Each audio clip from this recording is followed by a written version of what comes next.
भारत ने पाकिस्तान को जाने वाला पानी का रास्ता रोककर उसे ऐसा झटका दिया है जो उसने कभी सपने में भी नहीं सोचा था। अब एक तरफ तो पाकिस्तान में पानी की कमी से मुसीबतों का पहाड़ टूटने वाला है और दूसरी ओर भारत सिंधु नदी का पूरा पानी इस्तेमाल करने वाला है। यानी ये फैसला अब भारत के लिए बड़ा जैकपॉट साबित होने वाला है। यानी भारत ने ये फैसला लेकर न केवल खुद को मालामाल कर लिया है बल्कि एक पाकिस्तान को भी जवाब दिया है। अब सवाल है कि भारत सरकार ने सिंधु नदी का पानी रोककर किस तरह से पंजाब, हरियाणा और राजस्थान की किस्मत को चमका दिया है। कैसे जम्मू कश्मीर बनने जा रहा है भारत का नया पावर हाउस। और सबसे बड़ा सवाल, इस एक चाल से पाकिस्तान को कितने लाख करोड़ का फटका लगने वाला है।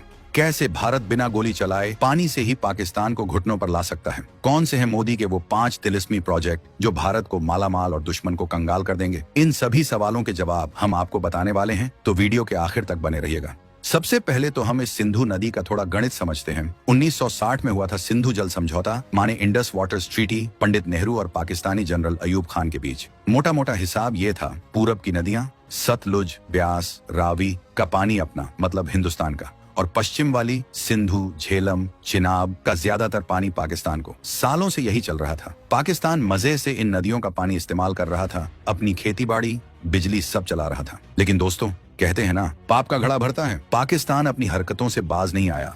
आतंकवाद, घुसपैठ, हमारे जवानों पर हमले, सालों साल ये चलता रहा। भारत सब्र करता रहा। फिर आया साल 2016, उरी की घटना हुई। तब पहली बार प्रधानमंत्री मोदी ने खुल्लम खुल्ला बोला, खून और पानी एक साथ नहीं बह सकते। समझ रहे हो इशारा? मतलब साफ था, अब पानी रोकेंगे। एक कमेटी बनी, फाइलें खुली, पाकिस्तान की तरफ बहने वाले पानी का हिसाब किताब शुरू हुआ। जो प्रोजेक्ट अटके पड़े थे, धूल खा रहे थे, उन पर काम तेज करने का प्लान बना। टुलबुल परियोजना पर फिर से बात होने लगी। पाकिस्तान की कंपी छूट गई। फिर 2019 पुलवामा, देश गुस्से में था। तब नितिन गडकरी ने ऐलान किया, हम अपने हिस्से का पानी पाकिस्तान जाने से रोकेंगे। ये पानी हमारे किसानों को मिलेगा। ये था सीधा एक्शन। सालों से लटका शाहपुर कंडी बांध तेजी से बनने लगा। उज मल्टीपर्पज प्रोजेक्ट का प्लान सामने आया। मकसद एक, जो पानी फोकट में पाकिस्तान जा रहा है उसे रोकना। लेकिन असली खेल तो अब शुरू होना था। मोदी सरकार ने पश्चिम वाली नदियों पर भी नजर गड्ढाई। संधि के हिसाब से इन पर बड़े बांध या ज्यादा पानी रोकने की मनाही थी। लेकिन भारत ने अपना हिक जताना शुरू किया। किशन गंगा प्रोजेक्ट 2018 में चालू हुआ। पाकिस्तान चिल्लाता रहा, इंटरनेशनल कोर्ट गया, पर भारत ने प्रोजेक्ट पूरा करके दिखाया। इसे कहते हैं दम। फिर आया रतले प्रोजेक्ट, 850 मेगावाट चिनाब नदी पर। पाकिस्तान को इससे बड़ी मिर्ची लगी। उसे डर था कि भारत पानी रोक देगा। लेकिन 2021 में भारत ने इसे भी हरी झंडी दे दी। फिर पाकल डुल 1000 मेगावाट, किरू 624 मेगावाट, क्वार 540 मेगावाट। ये सब चिनाब और उसकी सहायक नदियों पर बनने वाले ढांसू प्रोजेक्ट हैं। सोचो दोस्तों, अकेले किश्तवाड़ जिले में 6000 मेगावाट बिजली बनाने का प्लान। ये इलाका बनेगा नॉर्थ इंडिया का पावर हब। जनवरी 2023 में भारत ने पाकिस्तान को सीधा नोटिस थमा दिया। बोला, जमाना बदल गया है, आबादी बढ़ गई, मौसम बदल रहा है और तुम आतंकवाद बंद नहीं कर रहे। अब इस संधि को बदलना पड़ेगा। खासकर जिस तरह पाकिस्तान बार बार इंटरनेशनल कोर्ट भाग जाता था, उस पर भारत ने कड़ी आपत्ति जताई। और फिर अप्रैल 2025 इस घटना के बाद भारत ने वो एक्शन लिया जो पाकिस्तान ने कभी सोचा तक नहीं था। भारत ने cabinet committee on security CCS में वो फैसला लिया जिसका सबको इंतजार था। सिंधु जल संधि सस्पेंड, अस्थायी रूप से निरस्त। विदेश सचिव ने साफ कहा, जब तक पाकिस्तान आतंक का साथ देना बंद नहीं करता, ये संधि ठंडे बस्ते में। पहली बार भारत ने फॉर्मली इस संधि को रोका है। ये दिखाता है कि अब पानी सिर्फ पानी नहीं, भारत के हाथ में एक स्ट्रेटेजिक हथियार है। दुश्मन को उसकी भाषा में जवाब। अब भारत पश्चिमी नदियों पर भी अपनी मर्जी से बड्ढे बांध बना सकता है, पानी स्टोर कर सकता है। वो सारी पुरानी बंदिशें गई तेल लेने। इसे कहते हैं बाप की एंट्री। अब सुनो असली माल की बात। भारत को इससे फायदा क्या होगा? कैसे हम होंगे मालामाल? पहला बड़ा फायदा, बिजली। वो जो 5 बड़े प्रोजेक्ट्स बताए ना, किशन गंगा 330 मेगावाट, रतले 850 मेगावाट, पाकल डुल 1000 मेगावाट, किरू 624 मेगावाट, क्वार 540 मेगावाट, ये सब मिलकर लगभग 3344 मेगावाट बिजली पैदा करेंगे। सालाना करीब 12,326,000,000 यूनिट। अगर 4 रुपये प्रति यूनिट का भाव भी लगाएं तो साल का लगभग 5000 करोड़ रुपए का सीधा फायदा। और ये तो बस इन 5 का हिसाब है। पुराने प्रोजेक्ट्स जैसे बगलिहार 900 मेगावाट और सलाल 690 मेगावाट तो चल ही रहे हैं। अब सबसे बड़ा गेम चेंजर सुनो, बुरसर प्रोजेक्ट चिनाब पर लगभग 800 मेगावाट बिजली और साथ में 0.5 मिलियन एकदश फीट MIF पानी स्टोर करने की भयंकर कैपेसिटी। संधि की वजह से ये अटका था। अब इस पर तेजी से काम होगा। इससे न सिर्फ बिजली मिलेगी बल्कि जम्मू कश्मीर में करीब 45,000 हेक्टेयर सूखी जमीन पर पहली बार नहरों से सिंचाई होगी। चिनाब का पानी सीधा खेतों में। सोचो दोस्तों, क्या तिलिस्मी बदलाव होगा। अब आते हैं राज्यों पर, किसकी किस्मत चमकेगी। जम्मू कश्मीर और लद्दाख, ये तो सीधे पावर हाउस बनेंगे, बिजली बेचकर पैसा कमाएंगे। और जो 7 लाख एकड़ जमीन संधि की वजह से बिना सिंचाई के पड़ी थी, अब उस पर खेती होगी। उज्ज प्रोजेक्ट से कठुआ सांबा में 28,000 हेक्टेयर, शाहपुरकंडी नहरों से जम्मू में 32,000 हेक्टेयर, बुरसर से किश्तवाड़ दाच डोडा में 45,000 हेक्टेयर, कुल मिलाकर करीब 2.8 लाख हेक्टेयर नई जमीन पर फसल लहलहाएगी। सालाना 8 से 10 लाख टन अनाज या फल सब्जी ज्यादा, केसर, सेब, सब्जियां सब बम्पर, सीधा करोड़ का फायदा।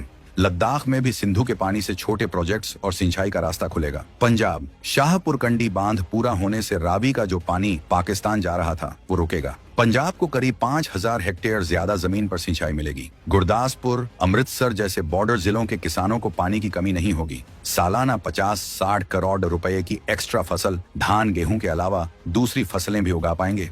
हरियाणा की पानी की सिक्योरिटी और बढ़ेगी। सतलुज ब्यास सिस्टम से और पानी मिल सकता है। जो 4 से 5 लाख हेक्टेयर जमीन कम पानी से जूझ रही थी, वहां भी सिंचाई पहुंच सकती है, खासकर दक्षिणी हरियाणा के सूखे इलाकों में। ट्यूबवेल पर बिजली फूंकने का खर्चा बचेगा, सो अलग। अगर सिर्फ 1 बिलियन क्यूबिक मीटर एक्स्ट्रा पानी मिला तो 500 करोड़ की ज्यादा फसल। राजस्थान, दोस्तों असली लॉटरी तो राजस्थान की लगेगी। थार का रेगिस्तान भी अब हरा भरा हो सकता है। अंदाजा है कि भारत अगर पूर्वी नदियों का पूरा पानी रोक ले तो करीब 7 से 8 MIF एक्स्ट्रा पानी राजस्थान भेजा जा सकता है। इतने पानी से 2 से 3 लाख हेक्टेयर नई जमीन पर खेती हो सकती है। इंदिरा गांधी नहर परियोजना IGNP जो पानी की कमी से जूझ रही थी, उसे फुल कैपेसिटी पर चलाया जा सकेगा।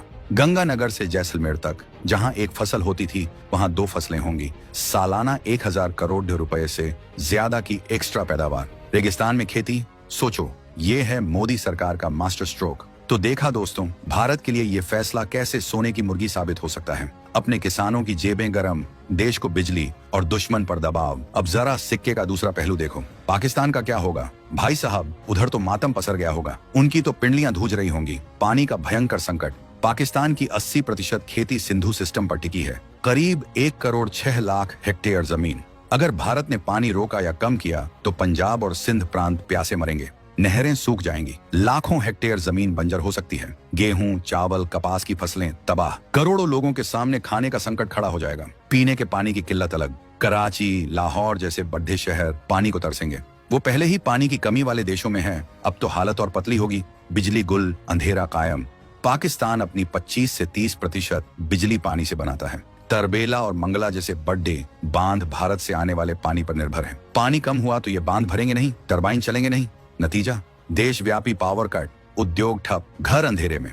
पहले से खस्ता हाल इकोनॉमी पर और बोझ, महंगा तेल खरीदकर बिजली बनानी पड़ेगी, विदेशी मुद्रा भंडार खाली होगा, इकोनॉमी का भट्टा बैठ जाएगा। खेती पाकिस्तान की GDP का लगभग 1/4 हिस्सा है। पानी नहीं तो खेती नहीं, खेती नहीं तो GDP धड़धाम। किसानों की कमाई गिरेगी, बेरोजगारी बढ़ेगी, लोग शहरों की तरफ भागेंगे। कपड़ा उद्योग जो कपास पर चलता है वो बर्बाद। चावल का एक्सपोर्ट ठप, रुपया और गिरेगा। अंदरूनी सियासत गर्म होगी, प्रांत आपस में पानी के लिए लड़ेंगे। लाखों करोड़ों रुपए का नुकसान। अंदाजा लगाना मुश्किल है, लेकिन एक्सपर्ट्स मानते हैं कि अगर पानी का फ्लो लंबे समय तक कम रहा तो पाकिस्तान को हर साल हजारों करोड़ नहीं बल्कि लाखों करोड़ों रुपए का नुकसान झेलना पड़ सकता है। खेती, इंडस्ट्री, एक्सपोर्ट सब मिलाकर एक भयंकर आर्थिक बवंडर आ सकता है। मतलब साफ है दोस्तों, पाकिस्तान ने जो बोया वही काट रहा है। आतंकवाद पालने की कीमत अब पानी से चुकानी पड़ेगी। भारत ने दिखा दिया है कि वो अपने हितों के लिए किसी भी हद तक जा सकता है। तो दोस्तों, ये है पूरा खेल। सिंधु संधि सस्पेंड करके भारत ने एक तीर से कई निशाने साधे हैं।